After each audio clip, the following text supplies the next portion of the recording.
Hi, everyone. Next up, we have a bone-chilling, unbelievably detailed account from a park ranger in Shenandoah National Park who's been caught in the grip of something far beyond the ordinary. If you're even the slightest bit faint of heart, be warned, because what you're about to hear is filled with events that defy all reason. Brace yourselves, and let's jump right in. I hope you don't mind me sending this your way, but I've been following your site for a while now, and I feel like I need to share what's been happening out here in the park, both for my own peace of mind, and maybe so I can piece this together as I write it. I'm a ranger in Shenandoah National Park in Virginia, and I've been here for a good stretch of time, over 15 years, if we're counting. I was originally stationed in Great Smoky Mountains National Park further south for a couple of years, but Shenandoah has always felt like home. I grew up not too far from here in a little town at the foot of the Blue Ridge, so I guess it was sort of inevitable I'd end up patrolling these woods. Anyway, I'm writing to recount, in as best and as organized a way as I can, though I'm sure I'll wander a bit, so I apologize in advance, what's been happening over the course of the past few months. It started around mid-October last year as the leaves were really hitting their peak color. I remember that clearly because tourists were just swarming Skyline Drive, which is normal for leaf peeping season. I was assigned to the night shift more often than not, handling everything from folks who decide to camp in restricted areas to the occasional emergency medical situation. Nothing too unusual, except that on one particular evening, around 11:45 p.m. if memory serves, I got a call on my handheld about some weird lights spotted near the Miller's Head Trail overlook. That's near the Skyland area of the park for those not familiar. The call came from a young couple who'd decided to do a little stargazing. They claimed they saw faint darting lights in the distance, but what set them on edge was how quickly these lights were moving, almost like they were alive, is the word the man used. He actually said it was like watching fireflies the size of a football. Of course, that set me on edge because we do sometimes get folks messing around with drones illegally, or occasionally some rumored UFO sightings. But that was all it was at first, a simple call about strange lights. I hiked out to that vantage point. By the time I got there, it was probably just after midnight. The couple was gone. They either left or just got bored waiting for me. The lights had apparently disappeared. I didn't see anything out of the ordinary, so I wrote it off as either some folks messing around with flashlights or maybe just headlights passing through the valley that got distorted by the distance. That does happen.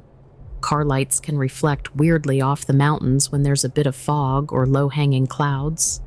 I went about my night, patrolling, checking campsite permits, things like that. But it was just a couple of days later, maybe 3 or 4, that I started hearing more about it from both visitors and some coworkers. Actually, I think the first coworker who mentioned it was a maintenance tech who helps service the restrooms and visitor centers along Skyline Drive. He casually asked me if we'd started using new flashlights or something. He said he'd noticed bright bluish lights around some of the maintenance roads after dark. When he went to check the area, no one was around. It spooked him enough to mention it to me, and he's the type who's typically pretty stoic. So that got me thinking about that earlier call from the stargazing couple. I know it sounds like something small, but out here you get used to what's normal in the forest at night. We see eyeshine from deer, raccoons, bears, or even the occasional coyote or bobcat. You get used to starry nights, campfires in the designated campgrounds, maybe the flicker of a phone flashlight from hikers, but lights that zip around at high speeds or appear out of nowhere, that's not typical. And it's definitely not typical for them to be so bright you'd confuse them with a piece of gear we might have. At the time, I just put it in my mental file of strange park happenings. I have a bunch of those, you can imagine. But around Halloween, a set of campers, a group of college kids, I believe, hiked out for a multi-day trek along the Appalachian Trail portion that runs through Shenandoah. They ended up in my station area because one of them got a nasty cut from a slip on some wet rocks. so I administered first aid. This was early evening, maybe around 6 p.m., so plenty of daylight left. They seemed like an enthusiastic bunch, typical for autumn hikers. While I was helping patch up the cut, they started talking about how excited and slightly nervous they were to do some nighttime photography because they'd heard rumors on campus from friends who had done the trip a week or two prior about weird, glowing orbs in the forest. The rumor was that if you stayed perfectly quiet in certain hollows, you'd see these faint orbs weaving among the trees. One of them joked it might be brown mountain lights, referencing those famous ghost lights in North Carolina. Another said it was probably just swamp gas, which doesn't even make sense up here. But that's the sort of ghost story chatter you get around a campfire. I admit, that got me a little unsettled because more people were seeing or hearing about these lights, enough that it was becoming a thing, at least among local hiking circles. But I still had no hard evidence or personal sighting. The nights that I patrolled areas like Dark Hollow Falls or Hawksbill Gap, or even down near Lewis Mountain, I saw nothing. There was just the usual hush of the forest at night, the occasional hoot of an owl, maybe the flicker of a flashlight from campers, which is obviously normal. But that all changed about a week later, in mid-November, when the nights were getting colder. A lone hiker, let's call him Ethan, I never did get his full name on record, just a name scribbled on a day pass, came banging on the door of our ranger station around 9 p.m., out of breath, eyes wide. He claimed he saw something inhuman running along the trail that connects to White Oak Canyon. At first, my mind jumped to a possible bear or maybe a big buck deer startling him, especially in low visibility. But he specifically said it was standing, it was tall, like a man, but it ran on all fours, and then it stood up again. He said it disappeared into the dark so fast it was almost like it vanished. He was shaking, pale, so either he was a good actor or something genuinely scared him. I tried to calm him down, offered him some water. He kept repeating that it ran on 2 legs and then 4 legs, but not like a normal animal. I asked him if it could have been a black bear, since black bears can stand up on hind legs for short periods, and they can drop back down to all fours to run or gallop away. But he was adamant it was nothing like that. He said the limbs looked too long, and the movement was too fluid, too fast. We ended up letting him crash in one of our staff bunks for the night because he was in no shape to continue. That's protocol sometimes if a hiker's super spooked or needs shelter. But that was the first direct account I got about a strange creature, not just weird lights. And I remember thinking about how maybe the lights and whatever spooked him could be connected, because I'd heard old local stories as a kid about haints in the hollows. Older folks in the Blue Ridge area used to talk about ghostly apparitions in the forest, or sometimes you'd hear rumors of cryptids. You hear Bigfoot stories sometimes too, and there's always the hush-hush talk about not deer, which are basically deer that look off, like something mimicking a deer that doesn't quite get it right. But this man specifically described a tall, spindly figure that could run upright or on all fours. Anyway, the next day, Ethan was calmer and he left. He didn't want to file an official report beyond, "I got spooked by an animal." I think he didn't want to be ridiculed or something. But word got around among some of the staff because that's just how it goes in a fairly close-knit ranger station. Over the next couple of weeks, we started noticing a pattern. Folks would report odd lights, and sometimes in the same general time frame or location, a second group would report seeing something unusual or hearing unearthly screeches. I personally had not heard any screeches, but I did see some footprints near one of the lesser-used service trails off of the Limberlost area. The footprints were elongated, almost human-like, but larger than average, and the stride was weird, long intervals between steps, as if whatever made them was bounding or leaping. I can't say for sure that it's related, but it stuck out to me because we usually just see deer prints, bear prints, etc. Winter rolled in and the sightings decreased significantly. That made sense to me. Fewer visitors, fewer hikers, and animals tend to change their behavior in the winter. So I was kind of relieved, thinking maybe it was just a fluke of weird sightings or people letting their imaginations run wild. Honestly, that's not uncommon in the mountains. But come early spring, around late March, everything started back up again, and this time with some extremely strange twists.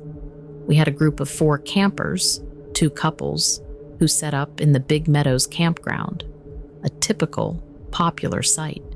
They were scheduled to stay 3 nights. On the second night, they apparently left in a panic, leaving behind quite a bit of gear.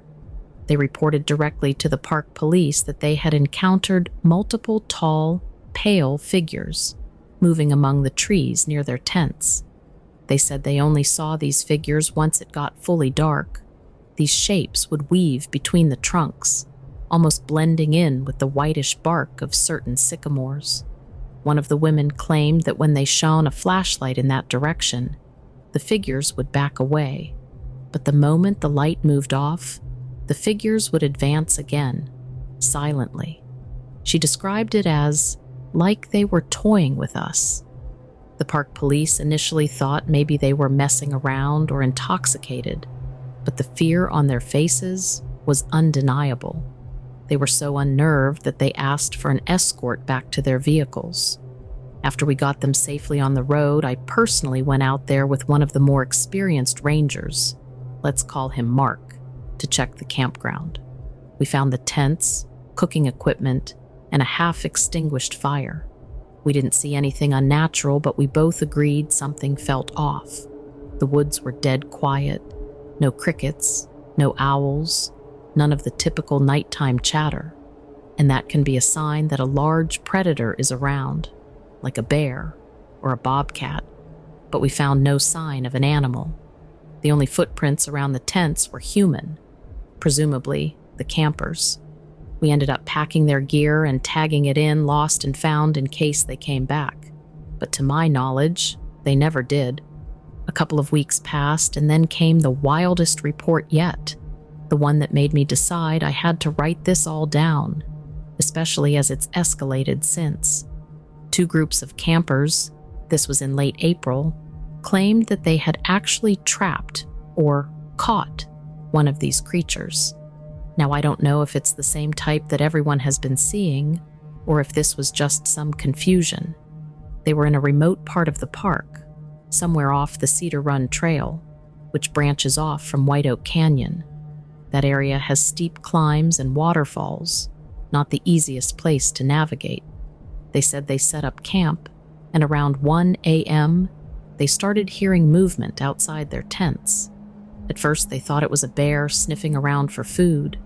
One of them, a bigger guy by his own description, decided to scare it off by jumping out of the tent with a bright flashlight and making loud noises, banging pots, and all that.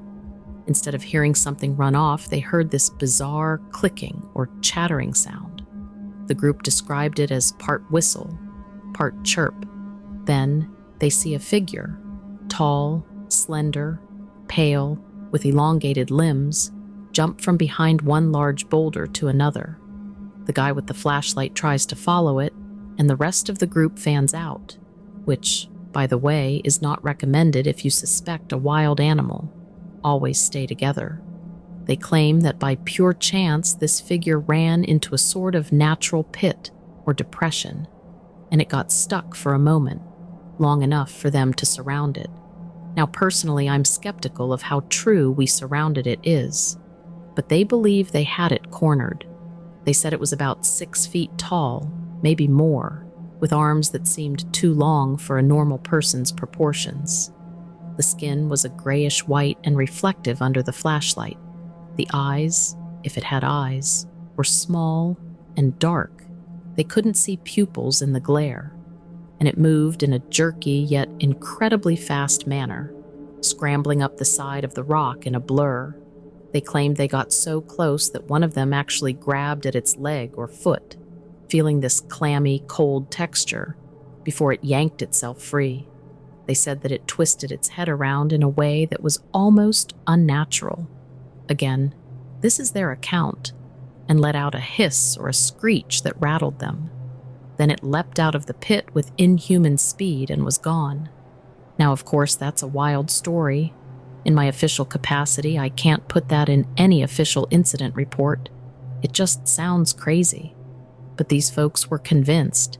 They showed me scrapes and bruises they got during the scuffle, and they were trembling when they came to the station the next morning. They also pointed out that, in the process, they dropped some of their more expensive gear, like a camera and a sleeping bag, and had no desire to go back to retrieve it. "You can keep it," one of them said. "I'm never going back there."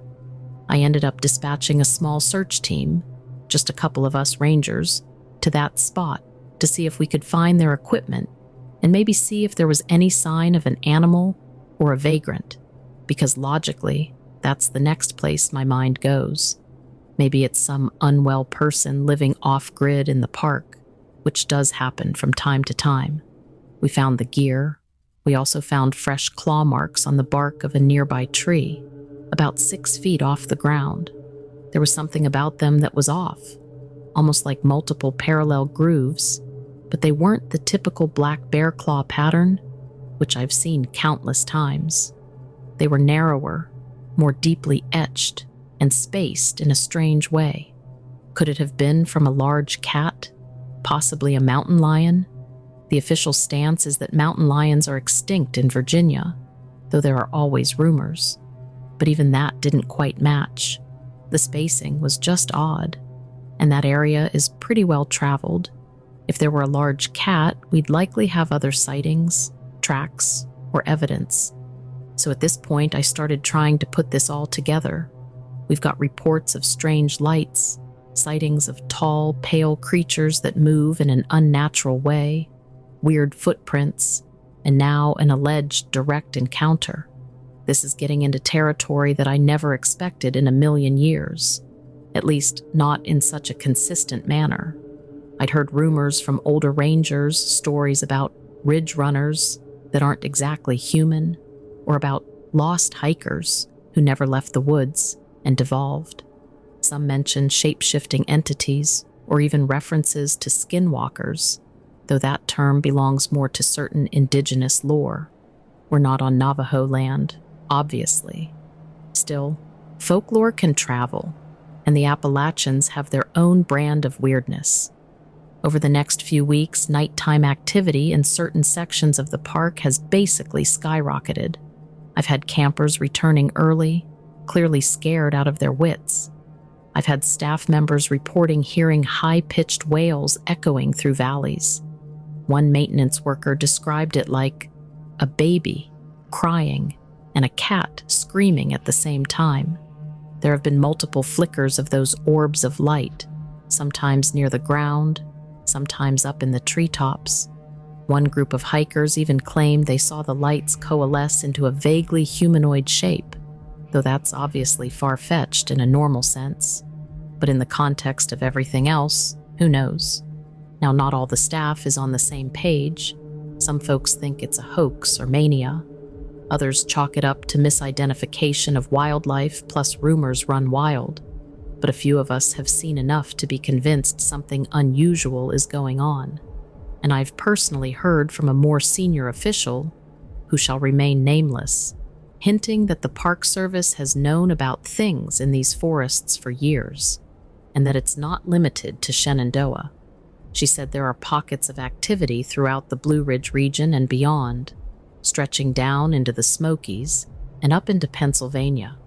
The official line is always to keep it quiet, because the last thing the park wants is a flood of cryptid hunters or panic among casual tourists.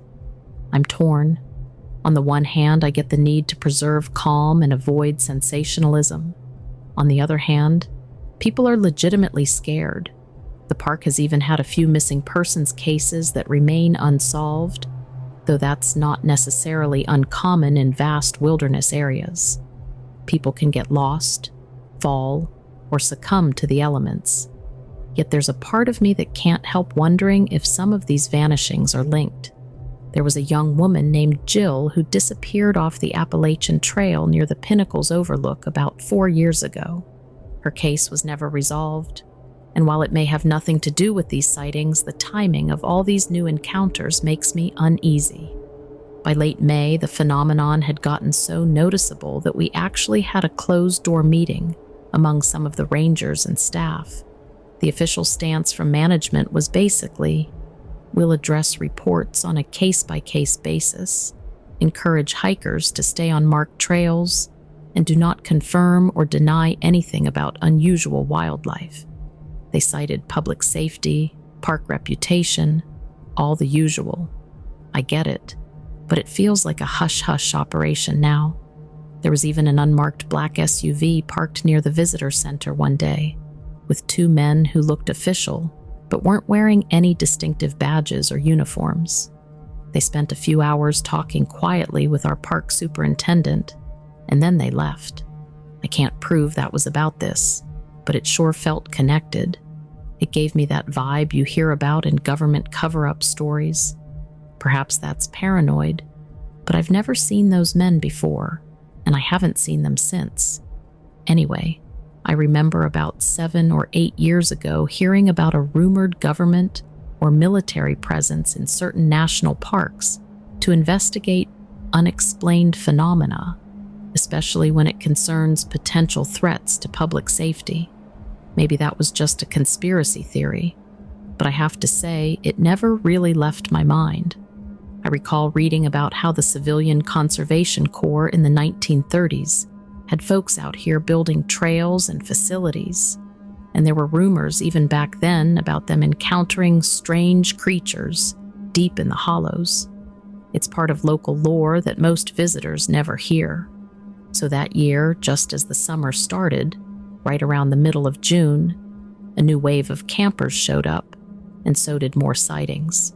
One family claimed they saw what they thought was a large, hairless deer standing on 2 legs on a ridgeline at twilight. When they looked through binoculars, they realized it had a face too human to be a deer, and it quickly bounded away into the brush. Another man, a photographer from Richmond, set up a motion-activated camera near a creek. He was trying to photograph foxes or bobcats. When he retrieved his camera, he found the device smashed. The memory card was missing from the slot, nowhere to be seen, like something pried it out. He was convinced someone was messing with him, but no other campers were within miles of that location. Most disturbing was a small group of 4 teenage hikers. They had adult chaperones, but the teens got separated for a bit. They reported finding a nest of sorts, a clearing where branches and leaves were woven into low shelters, almost like huts. They said the area smelled terrible, like rotting meat. They found bones scattered around, could have been deer bones, but they described them as picked clean and arranged in patterns. One of the teens took pictures on his phone, but when I asked to see them, the father told me that the phone mysteriously wouldn't turn on afterwards. Might be a coincidence, or maybe something happened to it in the forest. Hard to say. The father seemed uncomfortable talking about it, so I dropped the subject. Last week, the strangest turn yet occurred. A pair of rangers from a different shift reported hearing what sounded like chanting at night, deep in the woods off a maintenance road near Loft Mountain. This area has thick forest, not commonly used by the public except on the main trails. They said it wasn't English, nor was it any recognizable language, more like repetitive, rhythmic syllables echoing among the trees. When they tried to investigate, they couldn't pinpoint the source. Sound can be tricky in the mountains. It could carry from quite a distance, but they said it gave them both chills, and they left the area. In all my years, I've never heard chanting in these woods. You get the occasional local church group or scouts singing songs around a campfire, but chanting in the middle of nowhere after midnight. I'm sorry if this email is meandering all over the place, but that's exactly how my mind feels these days. like I'm trying to see the bigger puzzle, but I just have all these scattered pieces.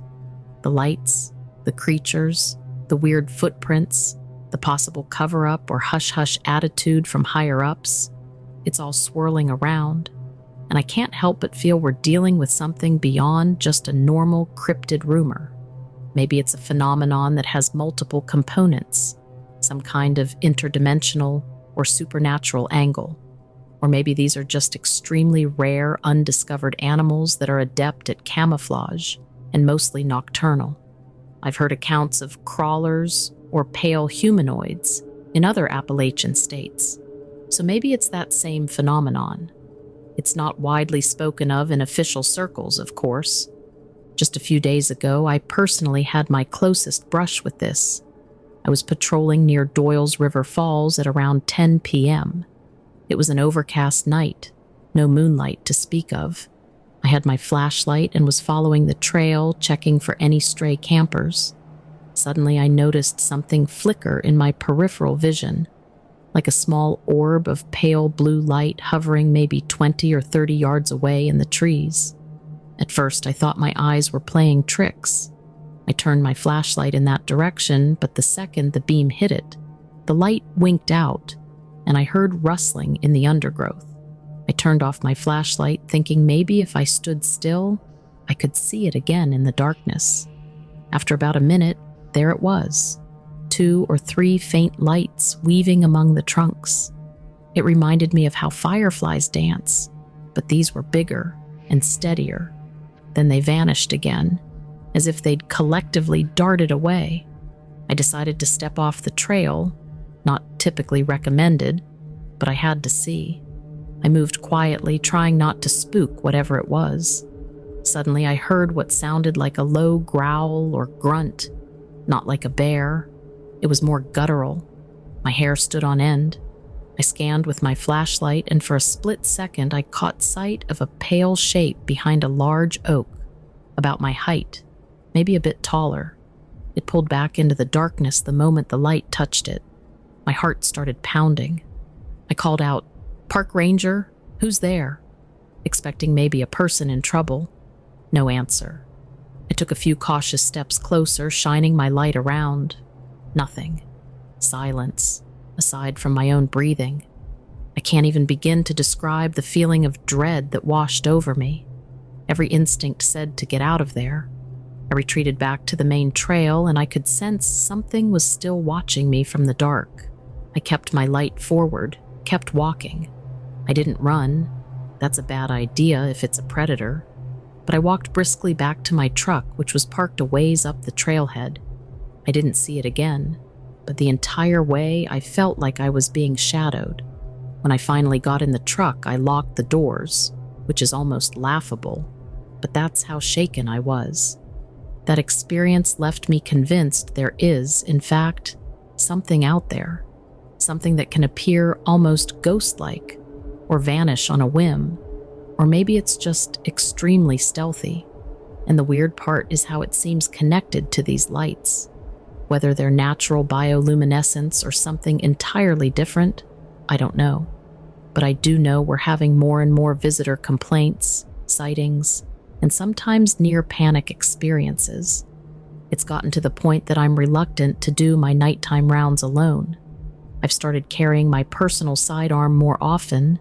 We can do so under certain conditions, though I doubt a normal firearm would be much comfort if we're dealing with something supernatural. Some of my colleagues say the best course of action is just to keep quiet, do our jobs, and hope it fades again as the seasons change. But others are pushing for more direct action, setting up trail cams, trying to capture evidence, maybe notifying some cryptid research group. But the brass above us has basically discouraged any sort of official involvement of outsiders. The phrase, negative publicity, has come up more than once. They don't want another fiasco like all the Bigfoot hunts that happen in some parts of the country. Frankly, I'm not sure what's right. I just know I feel a responsibility to keep hikers and campers safe. And right now, I don't feel like we fully understand what's out there. Could it be a group of physically capable, reclusive people living primitively? Could it be an unknown species of large nocturnal primate, or some undiscovered variant of an existing animal? Or is it something more in the realm of the paranormal, entities that can slip in and out of our reality, accompanied by these strange orbs of light, reminiscent of the will-o'-the-wisp legends or the spook lights people talk about in other parts of the country? I'm probably getting ahead of myself. Let me circle back to the most recent development, which happened just a couple of nights ago. I was off duty, but I got a text from one of my coworkers who was on the late shift. He said a small group of backpackers came rushing into the station around midnight, white as sheets, claiming that something had followed them along a stretch of trail near Swift Run Gap. They insisted that these things, plural, were making that chattering noise, almost coordinating, like a pack. They never got a good visual, but they saw multiple pairs of glowing eyes at one point, reflecting in their flashlights. They heard twigs snap all around them. When they ran, they thought they heard heavy breathing and the sound of something bounding on all fours just out of sight. It was a level of terror they couldn't put into words.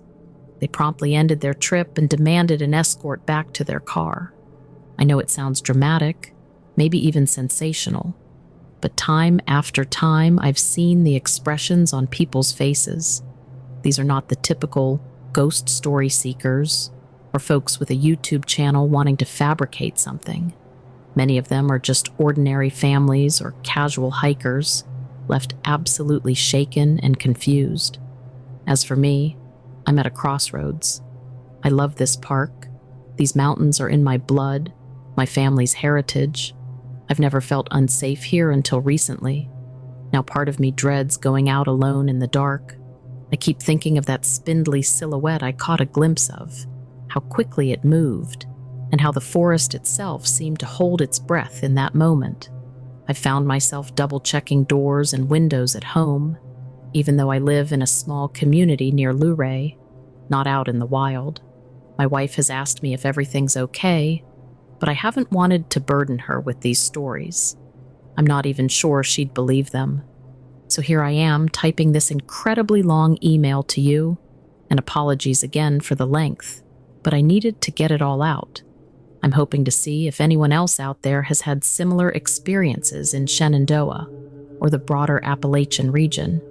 I know your site features eyewitness accounts and might attract folks who've encountered the weird and the unexplained.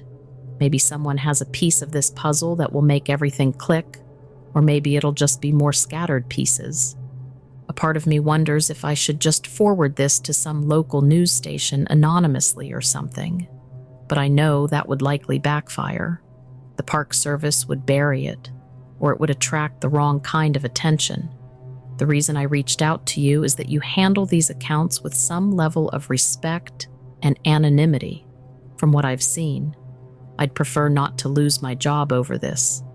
I'm not including my real name or the specific station details for obvious reasons, but know that I am a real ranger in Shenandoah National Park, and everything I've written here is what I've personally experienced or had directly shared with me by reliable sources. Anyway, to tie up a loose end, the group that claimed they caught one of these creatures, no photographic evidence, of course. Everything was too dark and chaotic, and ironically, those orbs of light people keep seeing seem even more mysterious. I have a theory that maybe the orbs and the creatures are separate phenomena, or maybe the creatures themselves produce the lights as a form of defense or communication. It sounds crazy, but at this point, I'm open to any possibility.